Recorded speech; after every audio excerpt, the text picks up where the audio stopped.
क्योंकि मध्य प्रदेश में महिला अपराध नहीं थम रहा है।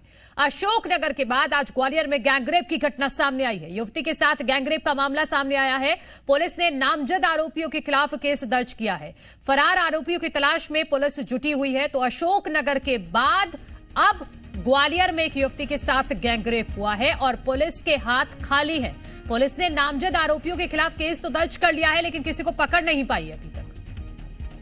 थाने के संबंध में कल एक किशोरी ने लिखित आवेदन पर शिकायत दर्ज कराई थी कि उसको दिनांक 21 तारीख को उसका एक मित्र था जिससे सोशल मीडिया से करीब 1 साल से दोस्ती थी। तो उसने बुलाया कि किसी बहाने से और अपने साथ गाड़ी में ले जाकर जबरदस्ती बियर पिलाकर उसके साथ दुष्कर्म किया गया। उसके अन्य 3 साथी थे। ऐसे कुल 4 आरोपियों के विरुद्ध आवेदन पत्र दिया गया था तथा उसके शरीर पर भी चोट के कुछ निशान थे। तो प्रथम दृष्टया आवेदन के आधार पर थाना पुरानी छावनी द्वारा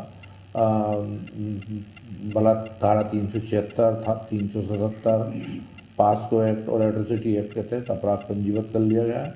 विवेचना की जा रही है, आरोपियों की तलाश की जा रही है।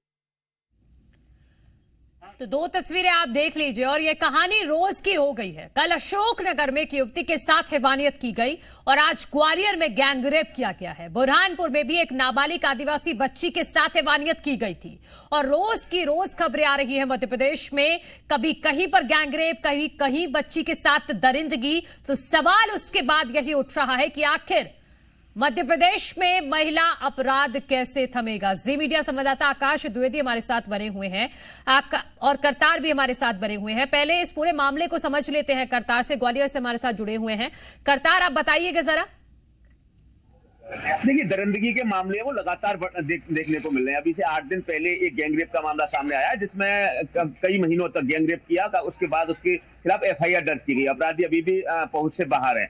कल जिस तरीके से एक मामला दर्ज हुआ है, जो एक महिला बच्ची थी जिसको अपराधी ले जाते हैं, ना सिर्फ उसके साथ गैंगरेप करते हैं, मारपीट करते हैं, नशामा धुत करके उसके साथ लंबे समय तक उसको परेशान करती हैं। उसके बाद FIR दर्ज की जाती है। जो मुख्य आरोपी है वो मुरैना कांग्रेस के समावली विधायक हैं। उनका भतीजा, उनका निजी नजदीकी रिश्तेदार है, वो बताया जा रहा है। अभी पुलिस की गिरफ्त से बाहर है। पुलिस इन मामलों को रोक नहीं पा रही। लगातार मध्य प्रदेश में किस तरीके से अपराध घट रहे हैं, किस तरीके से गैंगरेप की वारदातों को बदमाश अंजाम दे रहे हैं, उनको किसी प्रकार का खौफ है वो बिल्कुल है ही नहीं। जिस तरीके से एक युवती को घर से बुलाया जाता है, उसके बाद 4 नामजद आरोपियों के खिलाफ पुलिस ने पुरानी छावनी थाना है उसने FIR दर्ज की है। वाटर प्लांट के पास उस महिला बच्ची को बुलाया जाता है और बुलाने के बाद उसके साथ डराया जाता है, धमकाया जाता है। लगातार गैंगरेप को अंजाम देने के बाद उसको यहाँ तक धमकी दे दी जाती है, अगर आपने किसी को सूचना दी, जानकारी दी, तो हम आपको मार देंगे। तो कहीं ना कहीं इस तरीके बिल्कुल अपराधियों में बिल्कुल खौफ नहीं है। आकाश, इसे समझते हैं कि पुलिस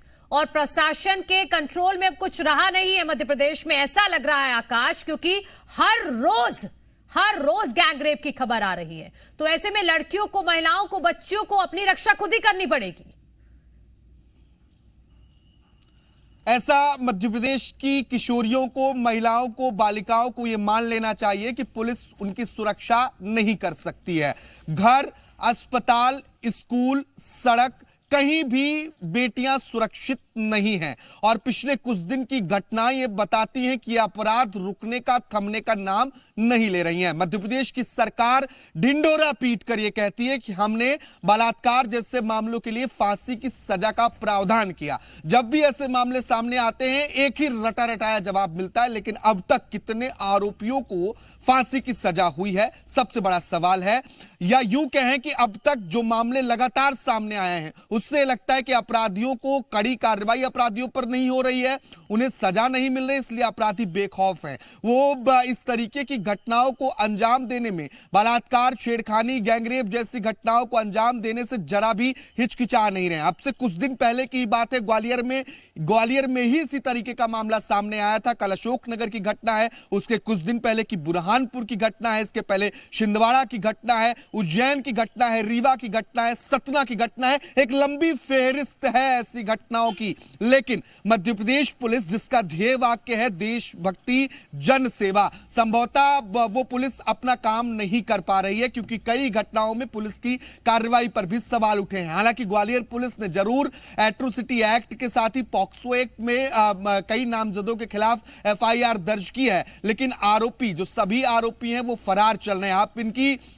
हिमाकत तो देखिए कि एक किशोरी को ये बियर पिलाते हैं, इसके बाद गैंगरेप की वारदात को अंजाम दिया जाता है। आखिर एमपी में बच्चियां किसके ऊपर भरोसा करें, किसके ऊपर भरोसा की जाए कि वो उनके साथ सुरक्षित है जब ऐसी घटनाएं सामने आती हैं। तो एनसीआरबी की आखिरी रिपोर्ट ये बताती है कि बच्चियों के साथ अत्याचार के मामले में, बलात्कार के मामले में मध्य प्रदेश अव्वल रहा है, और ये तमगा मध्य प्रदेश के माथे पर लंबे वक्त से है। तमाम कोशिशों के बावजूद मध्य प्रदेश की शिवराज सरकार महिलाओं के साथ बिल्कुल आकाश, और ये तमगा नहीं, ये कलंक है मध्य प्रदेश के माथे पर कि इस तरह से जिसको एमपी को जहां देवों की भूमि कहा जाता है, उस धरती पर किस तरह से बच्चियों के साथ, महिलाओं के साथ, लड़कियों के साथ अत्याचार हो रहा है, लेकिन कोई ठोस कार्रवाई, कोई ठोस कदम दिखाई नहीं पड़ता। करतार, आपका भी शुक्रिया, और आकाश, आपका भी बहुत बहुत शुक्रिया इस तमाम जानकारी के लिए।